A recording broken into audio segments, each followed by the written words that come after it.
Good evening. Here's the world news from BGI TV, Baba Bagide Imo Television. Today, 18th day in the month of May 2022. I am Moribe Rebila Lawal. First, our major headlines for the world news. Your allegation against us fixtures monologue, Northern Elders reply presidency. Court denies Nnamdi Kanu's bail application. Deborah Samuel, caution your children, Governor El-Rufai warns parents. Still on Deborah Samuel, Sokoto mob killed her before over 100 security agents, father confesses. Abuja Kaduna road accident claims 22 lives as boss goes up in flames. Police confirm killing of newly farmer in Kogi. Police arrest leader of gang that attacked radio station in Ibadan. And foreign story, U.S. threatens visa restrictions on promoters of violence in finally sport. Wardrum calls Ebi Oshuala Odega 29 others to women African camp in Morocco. The news in detail.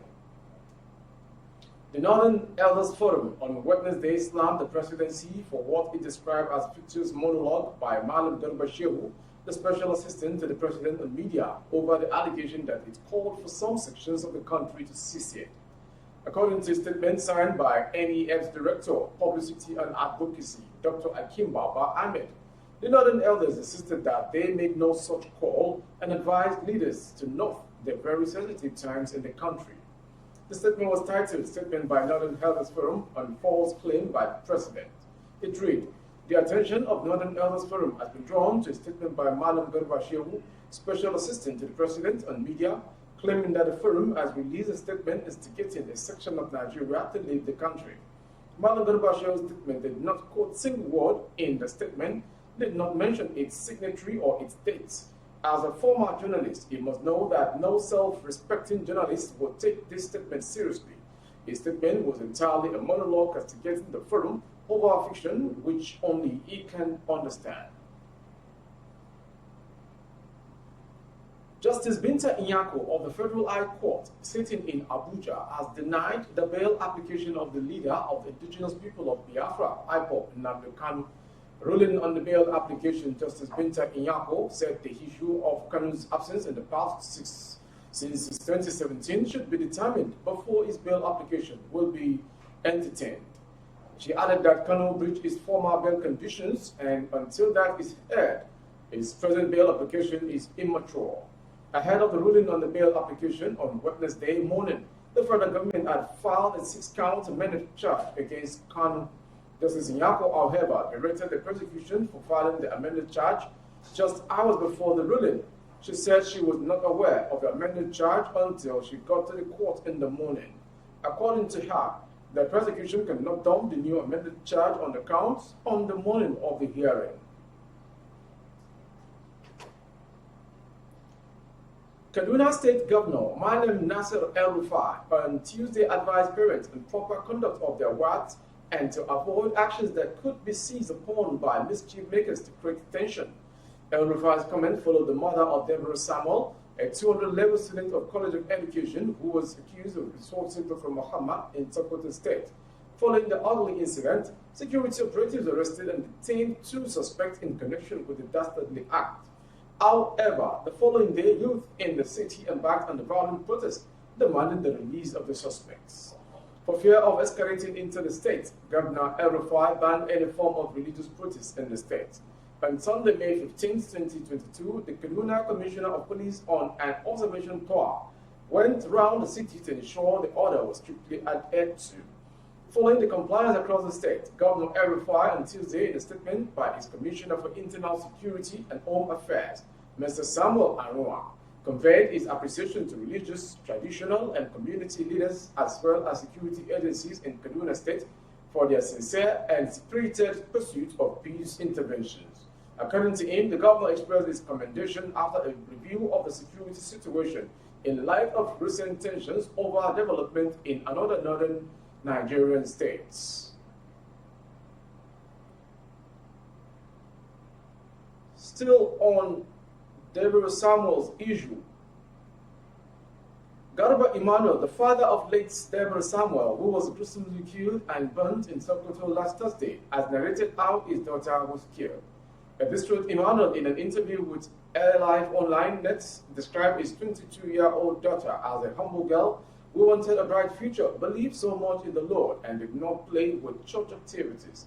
He said, in her school, she was a member of the Christian Student Association and was well known in the church. Because she did miss church activities, she was not a troublemaker. Garba, who witnessed the killing of his daughter, said the mob action took place despite the presence of over 100 security agents comprising police, NSCDC, and DSS operatives. I then decided to report the matter to the police that there was a problem at the school. The police responded that I had no right to report what was happening in the school. The school was supposed to call them. I told them that I am a citizen of Nigeria and I have the right to report any wrongdoing happening anywhere if it affects me or somebody. So they gave me 2 police officers in plain clothes. On arrival at the school, they saw the situation which was beyond what they could handle. They called the DPO, the area command, police headquarters, and the DSS office. The DSS arrived first on the scene and began shooting in the air to disperse the mob, some of whom ran away. They attempted to rescue her, but the door of the security post was locked with a padlock, and then the person holding the key was not there. Later, more police officers arrived and began to shoot tear gas all over the place. As this continued, more mobs from the adjoining communities began to arrive. All the passersby by the road, because the school is on the express road, began to troop in, and the crowd was much. At about 11 a.m., more police officers, civil defense, and DSS were around and were tear-gassing the whole place. Rather than break the door and rescue her, they were waiting for the person with the key. Soon, the person came, and in bringing her out, the mob took her and whisked her away. As they were struggling with the security men, one of the mob hit her on the head with a huge iron rod, and she fell to the ground before she was murdered. From that story, we go straight to Abuja Kaduna Road. An eyewitness told Daily Post that the bus crashed into a stationary BUA trailer loaded with cement and immediately went up in flames. Confirming the incident, the Kaduna Sector Commander of the Federal Road Safety Commission, FRSC, Hafiz Mohammed, said they suspected fatigue on the side of the driver as the commuters were coming from a night journey. He said the bus crashed into a BUA cement trailer and then went up in flames. According to him, 22 people on the bus, amongst them 17 male adults, 2 women, and a minor. They said the trailer was parked when the bus went under it. It was terrible. We always caution bus drivers against night journey, he said. So another tragic event. A newlywed farmer, Déåth Fakoro, has been hacked to death by unidentified gunmen in the farm at Egbe in Yaba, West Local Government Area of Kogi State. The incident was said to have happened on Monday afternoon at a farm in the suburb of the town. Eyewitness told correspondent that late Abiodun was declared missing earlier, but after a frantic search, his dead body was found by the security operatives and village vigilante. According to the report from the area, Déåth Langley's body was seen with different cords and tied to a tree along the road leading to his farm. His assailant killed him by inflicting a lot of cords on him and tied his lifeless body to a nearby tree in the farm, said a local from Egbe. Late Déåth, who was said to have married last month to his art truck, was said to be a popular mechanic in Egbe town. His killing was followed by a protest by the residents who reportedly descended on herdsmen living in the environment, leading to destruction of property, including burning of their houses and motorcycles. To Southwest, operatives of the Oyo State Police Command have arrested Ayobami Erinfolami, one of the suspected robbers who recently attacked a radio station, Fresh FM, in Challenge, Ibadan. Speaking during the parade of the suspected armed robber and others arrested for various crimes at the police headquarters at Elele, Ibadan.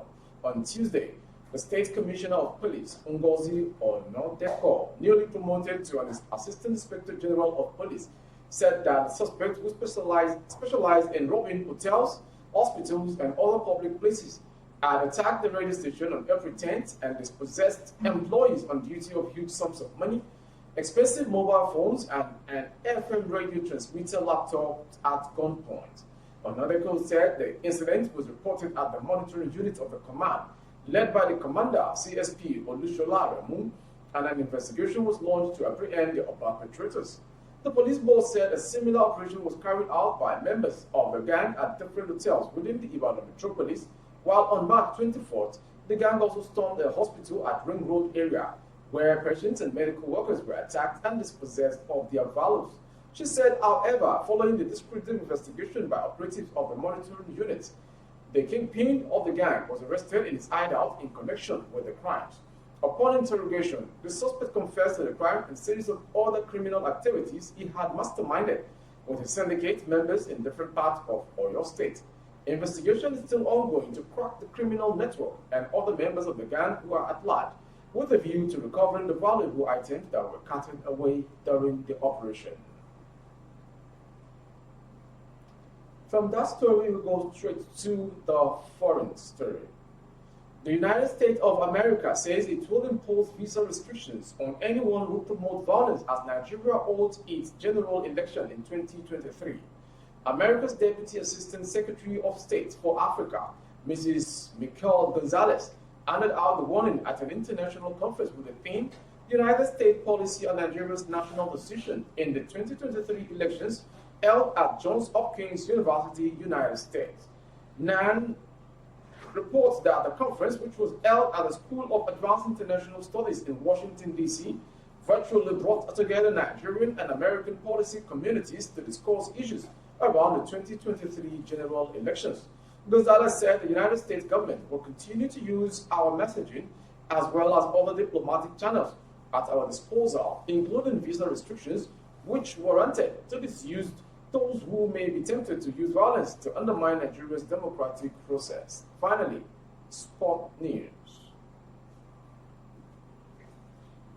Head coach Randy Wondron has invited 32 players to the camp of the Super Falcons as the cup holders get set for a 2-week training camp in Morocco ahead of the 12th Women Africa Cup of Nations holding in that country, 2nd till 23rd July.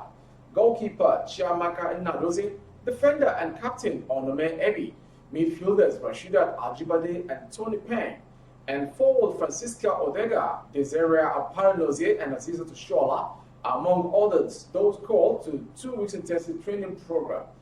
34.com learned that the training camp will start on 18th June in the North African Kingdom, with all players already advised to arrive at Rabat in 17th June. 9-time champions Nigeria will play in Group C of the 12-team tournament alongside South Africa's Banyana Banyana, Botswana, and Burundi. Nigeria's first match of the competition, at which Africa's 4 flag bearers to next year's FIFA World Cup in Australia and New Zealand will emerge, is against the Banyana at the Complex Sporting Prince Abdullah in Rabat on 4th July. That was the world news from BGI TV. But before we go, a quick recap of some major headlines. Your allegation against us fictitious monologue, Northern Elders reply presidency. We brought to you court denies Nnamdi Kanu's bail application. And continuing Déåth's death, Sokoto mob killed her before 100 security agents, father confesses. And to foreign, U.S. threatens visa restriction on promoters of violence. And finally, sports. Wardrobe calls Ebi Oshoala Odega, 29 others to Women African Camp in Morocco. For more updates of our programs on our YouTube channel, the handle is Baba Gbagede Imo TV. Kindly subscribe, click on the notification bell, select option all to access our updates. On Facebook, Gbagede Imo with Alawi Adebayo. Please like and follow the page for you to access the update. On Instagram, Gbagede Imo _22. And for other placement of your goods and services, coverage of events and functions, kindly dial the phone number streaming on your screen for other placements only. Thank you for watching. I am Moriri Rebila Lawal. Good evening. Oh, na, na, na. If you want to know what's going on in city, or you want to listen to the latest news and gist, no stress, oh, just tune to BGI TV.